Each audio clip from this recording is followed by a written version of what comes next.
Hello all. അപ്പോൾ നമ്മുടെ junior ഇൻസ്ട്രക്ടറിൻ്റെ syllabus അനുസരിച്ചുള്ള ക്ലാസ്സസാണ് നമ്മൾ സ്റ്റാർട്ട് ചെയ്തത്. അതിൽ നമ്മൾ മൊഡ്യൂൾ 8 എന്ന് പറഞ്ഞാൽ നമ്മുടെ ഇറിഗേഷൻ ആൻഡ് ഹൈവേ എഞ്ചിനീയറിംഗ് ആണ് വരുന്നത്. അതിൽ ഇറിഗേഷൻ എഞ്ചിനീയറിംഗ് ജസ്റ്റ് ഒരു ഇൻട്രൊഡക്ഷൻ വീഡിയോ നമ്മൾ കണ്ടു. ഇനി നമ്മൾ അതിൻ്റെ കുറച്ച് ഡീറ്റെയിൽ ആയിട്ട് സിലബസിനകത്തേക്ക് കയറി നമ്മൾ പഠിക്കാൻ പോവുകയാണ്. ഓക്കെ, അപ്പോൾ ഈ ഒരു വീഡിയോയിൽ നമ്മൾ പഠിക്കാൻ പോകുന്നത് ടൈപ്സ് ഓഫ് ഇറിഗേഷൻ ആ ഒരു ടോപ്പിക്കാണ്. ഓക്കെ, എന്താണ് ഇറിഗേഷൻ്റെ ടൈപ്സ് ആണ് നമ്മളിവിടെ പഠിക്കുന്നത്. ഇറിഗേഷനെ നമുക്ക് മെയിനായിട്ട് രണ്ടായിട്ട് തിരിക്കാം. അതിൽ ഒന്നെന്ന് പറയുന്നത് ഫ്ലോ ഇറിഗേഷൻ, രണ്ടാമത്തെ ടൈപ്പ് എന്ന് പറയുന്നത് ലിഫ്റ്റ് ഇറിഗേഷൻ. ഫ്ലോ ഇറിഗേഷൻ നമുക്ക് വീണ്ടും രണ്ടായിട്ട് തിരിക്കാം. Perennial irrigation, inundation irrigation. Okay അല്ലേ? സോ ഇറിഗേഷൻ നമുക്ക് രണ്ടായിട്ട് തിരിക്കാം. ഫ്ലോ ഇറിഗേഷനുണ്ട്, ലിഫ്റ്റ് ഇറിഗേഷനുണ്ട്. ഈ ഫ്ലോ ഇറിഗേഷനിൽ തന്നെ നമുക്ക് വീണ്ടും രണ്ടായിട്ട് തിരിക്കാം. പെരണിയൽ ഇറിഗേഷനും ഇനൻറ്റേഷൻ ഇറിഗേഷനും. ഇനി ഇനൻറ്റേഷൻ ഇറിഗേഷനെ നമ്മൾ വിളിക്കുന്ന മറ്റൊരു പേരാണ് ഫ്ലഡ് ഇറിഗേഷൻ എന്ന് വിളിക്കും. അല്ലാന്നുണ്ടെങ്കിൽ വിളിക്കുന്ന പേര് അൺകൺട്രോൾഡ് ഇറിഗേഷൻ. ലിഫ്റ്റ് ഇറിഗേഷനെ വിളിക്കുന്ന മറ്റൊരു പേരാണ് സബ്സോയിൽ അല്ലെങ്കിൽ വെൽ ഇറിഗേഷൻ എന്ന് വിളിക്കും. ഫ്ലോ ഇറിഗേഷനെ ബേസ്ഡ് ഓൺ ഇറ്റ്സ് സോഴ്സ് നമുക്ക് വീണ്ടും ക്ലാസിഫൈ ചെയ്യാം. ഒന്നെന്ന് പറയുന്നത് ഡയറക്റ്റ് ഇറിഗേഷൻ. എന്താണ് direct irrigation? And another one എന്ന് പറയുന്നത് സ്റ്റോറേജ് ഇറിഗേഷൻ. ഇനി സ്റ്റോറേജ് ഇറിഗേഷനെ വിളിക്കുന്ന മറ്റു പേരാണ് ടാങ്ക് ഇറിഗേഷൻ. ഡയറക്റ്റ് ഇറിഗേഷനെ വിളിക്കുന്ന മറ്റൊരു പേരാണ് റിവർ കനാൽ ഇറിഗേഷൻ. അപ്പോൾ ഇറിഗേഷൻ എന്തൊക്കെയാണ് ടൈപ്പ്? ഫ്ലോ ഇറിഗേഷൻ ഉണ്ട്, ലിഫ്റ്റ് ഇറിഗേഷൻ ഉണ്ട്. അതിൽ ലിഫ്റ്റ് ഇറിഗേഷൻ വിളിക്കുന്ന മറ്റൊരു പേരാണ് സബ്സോയിൽ അല്ലെങ്കിൽ വെൽ ഇറിഗേഷൻ എന്ന് വിളിക്കും. ഫ്ലോ ഇറിഗേഷൻ തന്നെ നമുക്ക് രണ്ടായിട്ട് ക്ലാസിഫൈ ചെയ്യാം. പെരണിയൽ ഇറിഗേഷൻ ഉണ്ട്, ഇനൻറ്റേഷൻ ഇറിഗേഷൻ ഉണ്ട്. ഇനൻറ്റേഷൻ ഇറിഗേഷൻ നമ്മൾ ഫ്ലഡ് ഇറിഗേഷൻ അല്ലെങ്കിൽ അൺകൺട്രോൾഡ് ഇറിഗേഷൻ എന്നൊക്കെ വിളിക്കും. ഇനി based on the source flow irrigation can be classified as direct irrigation and storage irrigation. Direct irrigation can also be called as river canal irrigation and storage irrigation is also called as tank irrigation. Okay, ഇനി നമുക്ക് ഇതിൻ്റെ ഓരോന്നിൻ്റെയും detail ആയിട്ട് നോക്കാം. അപ്പോൾ നമ്മൾ ആദ്യം നോക്കുന്നത് നമ്മുടെ ഫ്ലോ ഇറിഗേഷനാണ്. അതിൻ്റെ ഒരു പ്രത്യേകത എന്ന് പറയുന്നത്, നമ്മൾ ഫ്ലോ ഇറിഗേഷൻ എപ്പോഴാണ് യൂസ് ചെയ്യുന്നതെന്ന് വെച്ചാൽ, നമ്മളുടെ ഇറിഗേഷൻ വാട്ടർ എന്ന് പറയുന്നത് is available at such a level that it is conveyed on to the land by the gravity flow. Okay, അതായത് നമുക്ക് ഇപ്പോൾ ഈ ഭാഗത്തൂടെ ഒരു റിവർ ഒഴുകുന്നുണ്ടെന്ന് വെച്ചോ. ഓക്കെ, എന്തെങ്കിലും ഒരു റിവർ എന്നല്ല, എന്തെങ്കിലും കുളമോ എന്തെങ്കിലും ഉണ്ടെന്ന് വെച്ചോ. എനിക്ക് ഇവിടെ നിന്ന് ഇവിടെ ഒരു ലോ ലേയിങ് ഏരിയ ആണ്. ഈ ഒരു ലോ ലേയിങ് ഏരിയയിലേക്ക് എനിക്ക് എന്ത് ചെയ്യണം?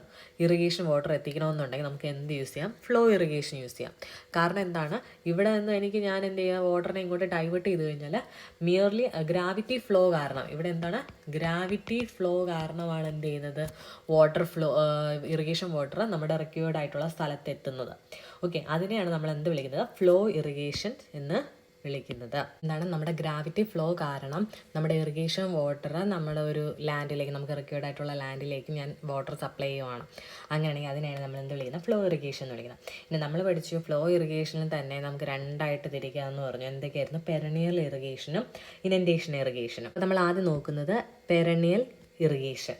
ഓക്കെ, പെരണിയൽ ഇറിഗേഷൻ്റെ പ്രത്യേകത എന്ന് പറയുന്നത്, നമ്മുടെ വാട്ടർ റിക്വയർഡ് ഫോർ ഇറിഗേഷൻ, നമ്മുടെ ഇറിഗേഷന് ആവശ്യമായിട്ടുള്ള വാട്ടർ എന്ന് പറയുന്നത് നമ്മുടെ ക്രോപ്പിൻ്റെ റിക്വയർമെൻറ്റ്സ് അനുസരിച്ച് മാത്രം നമ്മൾ എന്ത് ചെയ്യും? Throughout the crop period നമ്മൾ സപ്ലൈ ചെയ്യും. Okay, water required for irrigation is supplied in accordance with the crop requirements throughout the crop period. Crop പീരീഡിൻ്റെ സമയത്ത് ക്രോപ്പിന് എന്തുമാത്രം വെള്ളം വേണോ, അതായത് അതിൻ്റെ റിക്വയർമെൻറ്റ് എത്രയാണ്, അത്രയും വെള്ളം മാത്രം നമ്മൾ എന്ത് ചെയ്യും? ആ ഒരു ക്രോപ്പിന് നമ്മൾ കൊടുക്കും. അതിനെയാണ് ഞാൻ എന്ത് വിളിക്കുന്നത്? പെരണിയൽ ഇറിഗേഷൻ എന്ന് വിളിക്കുന്നത്. ഓക്കെ, പെരണിയൽ ഇറിഗേഷൻ കഴിഞ്ഞാൽ നമ്മൾ രണ്ടാമതൊരു പോയിന്റ് പഠിക്കേണ്ടതെന്ന് വെച്ചാൽ, പെരണിയൽ ഇറിഗേഷനിൽ നമുക്കൊരു സ്റ്റോറേജ് ഹെഡ് വർക്ക് അല്ലെങ്കിൽ അതിനെ വിളിക്കുന്ന മറ്റൊരു പേരാണ് എന്തെന്ന് പറയുന്നത് നമ്മുടെ ഡാംസ്. ഓക്കെ, ഡാംസ് എന്ന് പറയുന്നത് ഇതിൽ ആവശ്യമാണ്. പെരണിയൽ ഇറിഗേഷന് ഈ സ്റ്റോറേജ് ഹെഡ് വർക്ക്സ് അല്ലെങ്കിൽ ഡാംസ് ആർ റിക്വയർഡ്.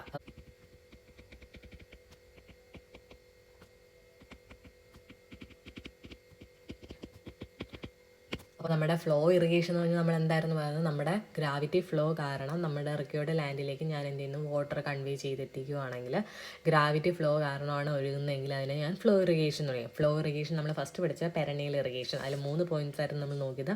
പെരണിയൽ ഇറിഗേഷൻ നമ്മുടെ ക്രോപ്പിന് എന്തുമാത്രം വെള്ളമാണോ നമുക്ക് ആവശ്യമുള്ളത് അത്രയും ക്രോപ്പിൻ്റെ റിക്വയർമെൻറ്റ്സിനനുസരിച്ച് നമ്മൾ എന്ത് ചെയ്യും? വാട്ടർ സപ്ലൈ, ഇറിഗേഷൻ വാട്ടർ നമ്മൾ സപ്ലൈ ചെയ്യും throughout the crop period. അതിനെയാണ് നമ്മൾ പെരണിയൽ ഇറിഗേഷൻ എന്ന് വിളിക്കുന്നത്. അപ്പോൾ അതിൻ്റെ റിക്വയർമെൻറ്റിന് അനുസരിച്ച് ചെയ്യുന്നതുകൊണ്ട് തന്നെ നമ്മൾ എന്ത് ചെയ്യണം, വാട്ടർ എന്ന് പറയുന്നത് നമ്മൾ സ്റ്റോർ ചെയ്യണം. അപ്പോൾ നമുക്ക് എന്തെങ്കിലും സ്റ്റോറേജ് ഹെഡ് വർക്ക്സ് അല്ലെങ്കിൽ ഡാംസ് എന്ന് പറയുന്നത് റിക്വേർഡ് ആണ്. ദെൻ ലാസ്റ്റ് ഒരു പോയിന്റ് പഠിച്ചത് water is supplied through canal distribution system. Canal distribution system വെച്ചിട്ടാണ് എന്ത് ചെയ്യുന്നത്, വാട്ടർ സപ്ലൈ ചെയ്യുന്നത്. ഇനൻറ്റേഷൻ, ഇറിഗേഷൻ. അപ്പോൾ ഇനൻറ്റേഷൻ ഇറിഗേഷൻ വരുമ്പോഴത്തേക്കും, ഇനൻറ്റേഷൻ ഇറിഗേഷൻ നമ്മൾ നേരത്തെ പറഞ്ഞ എന്തുവായിരുന്നു, ഫ്ലഡ് ഇറിഗേഷൻ, അൺകൺട്രോൾഡ് ഇറിഗേഷൻ എന്നൊക്കെ വിളിക്കാം. carried out by deep flooding. Okay, ആ ഇന്ത്യയിൽ നമുക്ക് ഏതാണോ ഏരിയ അതിന് ഞാൻ എന്തെയും ഡീപ് ഫ്ലഡിങ് നടത്തും. എന്നിട്ട് and thorough saturation, deep flooding and thorough saturation of the land. Land എന്ന് പറയുന്നത് എന്ത് ചെയ്യണം, നന്നായിട്ട് സാച്ചുറേറ്റഡ് ആണ്. ടു ബി കൾട്ടിവേറ്റ് ചെയ്യേണ്ട ലാൻഡ് ചെയ്ത് എന്ത് ചെയ്തു, ഞാൻ ഫ്ലഡ് ചെയ്ത് സാച്ചുറേറ്റഡ് ആക്കി. എന്നിട്ട് എന്ത് ചെയ്യണം, which is then drained off. അതിന് എന്ത് ചെയ്യണം, ഡ്രെയിൻ ചെയ്ത് കളയണം. Okay, drained off prior to the, എപ്പോഴാണ് ഡ്രെയിൻ ചെയ്ത് കളയുന്നത്, prior to the planting of the crop. Okay അല്ലേ? സോ നമ്മൾ ആദ്യം ചെയ്യണം, ആ ഒരു നമ്മൾ കൾട്ടിവേറ്റ് ചെയ്യേണ്ട ഏരിയ ഞാൻ ഡീപ് ഫ്ലഡിങ് നടത്തി. എന്നിട്ട് ആ ലാൻഡ് സാച്ചുറേറ്റഡിൽ എത്തിയെന്ന് മനസ്സിലാകുമ്പോൾ ഞാൻ എന്ത് ചെയ്യണം, ആ ക്രോപ്പ് പ്ലാന്റ് ചെയ്യുന്നതിന് തൊട്ട് മുന്നേയായിട്ട് ഞാൻ ആ ഒരു എല്ലാ വെള്ളവും ഡ്രെയിൻ ഓഫ് ചെയ്ത് കളയുക. ഇതാണ് ഇനൻറ്റേഷൻ ഇറിഗേഷൻ. അതുകൊണ്ടാണ് ഇതിനെ നമ്മൾ വിളിച്ചത് flood irrigation and controlled irrigation എന്ന് വിളിച്ചത്. നമ്മൾ പഠിച്ചു ഫ്ലോ ഇറിഗേഷനിൽ തന്നെ നമ്മൾ ബേസ്ഡ് ഓൺ ദ സോഴ്സ് നമുക്ക് എന്ത് ചെയ്യാം, വീണ്ടും 2 ക്ലാസിഫിക്കേഷൻ ഉണ്ട്. എന്തൊക്കെയായിരുന്നു, ഡയറക്റ്റ് ഇറിഗേഷൻ ഉണ്ടായിരുന്നു, സ്റ്റോറേജ് ഇറിഗേഷൻ ഉണ്ടായിരുന്നു അല്ലേ. ഡയറക്റ്റ് ഇറിഗേഷൻ, അതായത് ഞാൻ ഡയറക്റ്റ് ആയിട്ട് എന്ത് ചെയ്യുന്നു, വാട്ടർ സപ്ലൈ ചെയ്യുന്നു. അതായത് water is directly diverted to the canal. നമ്മുടെ റിവർ ഫ്ലോ എന്ന് പറയുന്നത്, സപ്പോസ് ഇതാണ് എൻ്റെ റിവർ. ഓക്കെ, ഇതെന്ന് പറയുന്നത് എന്താണ്, എൻ്റെ റിവറാണ്. ആൻഡ് ഞാൻ എന്ത് ചെയ്യുന്നു, വാട്ടർ എന്ന് പറയുന്നത് ഈ റിവറിൽ നിന്നുള്ള വാട്ടർ, ഇതാണ് എൻ്റെ കനാലെന്ന് വയ്ക്കുക. Okay, canal. ഈ കനാലിലേക്ക് എന്ത് ചെയ്യുന്നു, ഡയറക്റ്റ് ആയിട്ട് അങ്ങ് ഡൈവേർട്ട് ചെയ്ത് വിടുന്നു. അതിനെയാണ് ഞാൻ എന്ത് വിളിക്കുന്നത്, ഡയറക്റ്റ് ഇറിഗേഷൻ എന്ന് വിളിക്കുന്നത്. And without attempting to store the water. ഇവിടെ സ്റ്റോർ ചെയ്യുന്നുണ്ടോ, വാട്ടർ ഇല്ല, ഇവിടെ നിന്ന് ഒഴുകി വന്ന് കനാലിലേക്ക് ഡൈവേർട്ട് ചെയ്ത് വിടാണ്. അപ്പോൾ ഇവിടെ ഡൈവേർട്ട് ചെയ്യുമ്പോഴത്തേക്കും എനിക്ക് എന്ത് ചെയ്യണം, ഡൈവേർട്ട് ചെയ്യാനായിട്ട് അവിടെ എന്തെങ്കിലും ഒരു സാധനം വേണം അല്ലേ. അതിനാണ് ഞാൻ എന്ത് പ്രൊവൈഡ് ചെയ്യുന്നത്, ഡൈവേർഷൻ വിയർ. ഇതെന്താണ് ഡൈവേർഷൻ വിയർ, അല്ലെങ്കിൽ അതിനെ വിളിക്കുന്ന മറ്റൊരു പേരാണ് ഓർ ബാരേജ്. ഞാൻ എന്ത് ചെയ്യും, ഈ റിവറിനെ അക്രോസ് ആയിട്ട് കൺസ്ട്രക്ട് ചെയ്യും. അപ്പോൾ എന്ത് പറ്റും, ഇതിൻ്റെ അപ്സ്ട്രീം സൈഡിലായിട്ട് ഈ വാട്ടറിൻ്റെ ലെവൽ എന്ന് പറഞ്ഞാൽ റൈസ് ആവും. അങ്ങനെ എന്ത് ചെയ്യും, ഡൈവേർട്ടായി ഈ കനാലിലേക്ക് കയറിപ്പോവും. സോ ഇവിടെ എന്തില്ല, സ്റ്റോറേജ് ഇല്ല, ഡയറക്റ്റ് എന്ത് ചെയ്യുന്നു, കനാലിലേക്ക് വാട്ടർ ഡൈവേർട്ട് ചെയ്ത് വിടുകയാണ്. ഓക്കെ, അതേപോലെ തന്നെ ഇവിടെ സപ്ലൈ ചെയ്യുന്നതിലൊന്നും എന്തില്ല, കൺട്രോളൊന്നുമില്ല. അതായത് ഇത്ര വാട്ടറേ പോവാവുള്ളൂ, കനാലിലേക്ക് പോവാവുള്ളൂ, അങ്ങനെയൊന്നും കൺട്രോളൊന്നുമില്ല. റിവറിൽ നിന്ന് അപ്സ്ട്രീം എൻഡിൽ എന്തുമാത്രം വാട്ടർ റേസ് ആവുന്നു അതിൽ നിന്ന് കുറേ അങ്ങ് ഡൈവേർട്ടായി കനാലിലേക്ക് കയറും. No rigid control over the supplies. ഇനി ഈ ഒരു ഡയറക്റ്റ് ഇറിഗേഷൻ നമുക്ക് അഡോപ്റ്റ് ചെയ്യാൻ പറ്റുന്നത് പെരനിയൽ റിവറിൽ മാത്രമാണ്. ഓക്കെ അല്ലേ? ഇറിഗേഷൻ കഴിഞ്ഞാൽ അടുത്ത വരുന്നതാണ് നമ്മുടെ സ്റ്റോറേജ് ഇറിഗേഷൻ.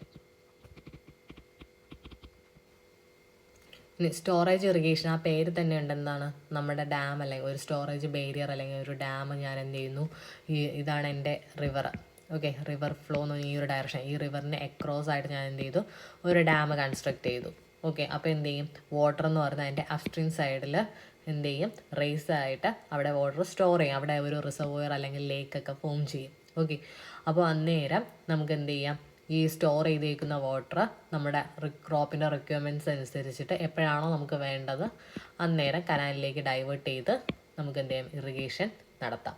അതാണ് സ്റ്റോറേജ് ഇറിഗേഷൻ എന്ന് പറഞ്ഞാൽ. ഇനി ഇന്ത്യയിൽ മോസ്റ്റ് ഓഫ് ദി ഇറിഗേഷൻ സ്കീംസും എന്ന് പറയുന്നത് ഈ ഒരു സ്റ്റോറേജ് ഇറിഗേഷൻ എന്നുള്ള ഹെഡിങ്ങിന് താഴെയാണ്. പക്ഷേ ഇതിൻ്റെ ഒരു പ്രത്യേകത, ഇത് മോർ എക്സ്പെൻഡിച്ചറാണ്. കാരണം ഈ വലിയ ഡാംസ് ഒക്കെ കൺസ്ട്രക്ട് ചെയ്യുക എന്നുള്ളതും അതൊക്കെ ഭയങ്കര ബുദ്ധിമുട്ടുള്ള കാര്യമാണ്. So it is more expenditure. പിന്നെ അതുപോലെ തന്നെ ക്രോസ് ഡ്രെയിനേജ് വർക്ക്സ് ആയിട്ടുള്ള aqueducts, siphon aqueduct, super passage, canal siphons, ഇതെല്ലാം നമ്മളവിടെ കൺസ്ട്രക്ട് ചെയ്യേണ്ടി വരും സ്റ്റോറേജ് ഇറിഗേഷൻ ആണെങ്കിൽ. ഓക്കെ അല്ലേ? പറയാൻ ഇത്രയേ ഉള്ളൂ. ഈ 3 പോയിൻറ്റ്സ് പഠിക്കുക. ദെൻ ഇനി ലാസ്റ്റ് നമ്മുടെ ക്ലാസിഫിക്കേഷൻ നമ്മൾ ലാസ്റ്റ് പഠിച്ചതായിരുന്നു നമ്മുടെ ലിഫ്റ്റ് ഇറിഗേഷൻ ആയിരുന്നു. നമ്മുടെ ലിഫ്റ്റ് ഇറിഗേഷൻ എപ്പോഴാണ് പ്രാക്ടീസ് ചെയ്യുന്നത് വെച്ചാൽ, നമ്മൾ നേരത്തെ ഫ്ലോ ഇറിഗേഷനും ലിഫ്റ്റ് ഇറിഗേഷൻ ഇങ്ങനെ 2 ക്ലാസിഫിക്കേഷൻ ഉണ്ടെന്ന് പറഞ്ഞു. ഫ്ലോ ഇറിഗേഷൻ എന്തായിരുന്നു, ബൈ ഗ്രാവിറ്റി ഫ്ലോ നമ്മൾ നമ്മുടെ water is conveyed to the land. എന്നാൽ ലിഫ്റ്റ് ഇറിഗേഷനിൽ വരുന്ന പ്രത്യേകത എന്ന് പറയുന്നത് നമ്മുടെ ഗ്രാവിറ്റേഷൻ കൊണ്ട് മാത്രം നമുക്ക് എന്ത് ചെയ്യാൻ പറ്റില്ല, ചില സ്ഥലങ്ങളിൽ വെള്ളം എത്തിക്കാൻ പറ്റത്തില്ല. ഫോർ എക്സാമ്പിൾ, ഒരു റിവർ ഇങ്ങനെ ഫ്ലോ ചെയ്യുവാണ്, പക്ഷേ എനിക്ക് കുറച്ച് ഹൈ ലെവലായിട്ടുള്ള ഒരു ഗ്രൗണ്ടിലേക്കാണ് എനിക്ക് വാട്ടർ എത്തിക്കേണ്ടതെങ്കിൽ എനിക്ക് എന്ത് ചെയ്യാൻ പറ്റത്തില്ല, ഈ ഗ്രാവിറ്റി ഫ്ലോ കാരണം മുകളിലോട്ട് വാട്ടർ എത്തിക്കാൻ പറ്റുമോ, ഇല്ല. അപ്പോൾ അന്നേരം എന്ത് ചെയ്യേണ്ടി വരും, ലിഫ്റ്റ് ഇറിഗേഷനിലോട്ട് പോകേണ്ടി വരും.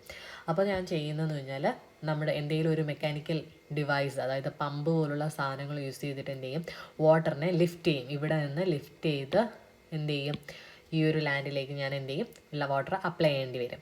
അതിനാണ് ലിഫ്റ്റ് ഇറിഗേഷൻ എന്ന് പറയുന്നത്. ഇനി ഇറിഗേഷൻ ഫ്രം വെൽസ്, വെല്ലിൽ നിന്ന് നമ്മൾ വാട്ടർ എടുത്തിട്ട് നമ്മുടെ ലാൻഡിലേക്ക് അപ്ലൈ ചെയ്യുന്നില്ലേ, ഇതെന്ന് പറയുന്നതാണ് ലിഫ്റ്റ് ഇറിഗേഷൻ ഒരു എക്സാമ്പിളാണ്. ലിഫ്റ്റ് ഇറിഗേഷൻ നമ്മൾ നേരത്തെ പറഞ്ഞു, മറ്റൊരു പേരെന്ന് പറയുന്നത് എന്തായിരുന്നു, വെൽ ഇറിഗേഷൻ അല്ലെങ്കിൽ സബ്സോയിൽ ഇറിഗേഷൻ എന്നൊക്കെ നമ്മൾ ലിഫ്റ്റ് ഇറിഗേഷനെ പറയും. സോ അപ്പോൾ ഇത്രയേ ഉള്ളൂ ടൈപ്സ് ഓഫ് ഇറിഗേഷൻ എന്ന് പറയുന്നത്. Thank you.